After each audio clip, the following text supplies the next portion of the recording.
Doctor ನೋಡಿದ್ರೆ sugar ಹೆಚ್ಚಾಗದೆ ರಾತ್ರಿ ಚಪಾತಿ ಮಾಡ್ಕೊತಿದ್ನು ಅಂತ ಹೇಳಿದ್ರು. ಇದು ಬಗ್ಗಿಲ್ ಬಂದು ಹೆಲ್ಪ್ ಮಾಡೋಕ್ಕೂ ಆಗೋದಿಲ್ಲ. ಆಯ್ತು, ಮೊಬೈಲ್ ನೋಡು ಕುಂತ್ರ ಆಗೋಯ್ತು.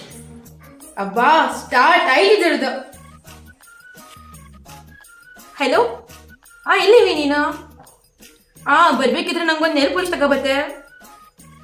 ಯಾಕಿಲ್ಲ, ನಂಗೊಂದು ಮ್ಯಾರೇಜ್ ಹೋಗ್ಬೇಕಿತ್ತು, ಫಂಕ್ಷನ್ ಇತ್ತು ಅದಕ್ಕೆ. ಆಯ್ತು, ಬೇಗ ಬಾ ಮತ್ತೆ. ಆಯ್ತು, ಅಲ್ಲೆಲ್ಲ ಸುತ್ತಿ ಕೊಡಬೇಡ. ಬಿಗಿ ಬಾ. ಸರಿ ಸರಿ ಸರಿ. ನಮ್ಮತ್ತೆ ಎಲ್ಲ ಇತ್ತು, ಗಂಡ ಹತ್ರ ಒಂದು ಕುಟೆಕ್ಸಿನ ಬಟ್ಲೆ ಹಿಡ್ಕೊ ಬನ್ನಿ ಅಂತಂದ್ರೆ ಇಟ್ಟು ದೊಡ್ಡ ಮೊಮ್ಮ ದೊಡ್ಡ ಬಾಯಿ ತೆಗ್ದಿ ಗಂಡನ ತರುಕು ತರದಿದ್ದಾರಂಗೆ ಮಾಡ್ಬಿಡ್ತಿತ್ತು. ಈಗನ್ ಸೊಸೆಯರಲ್ಲವ ಯಪ್ಪ.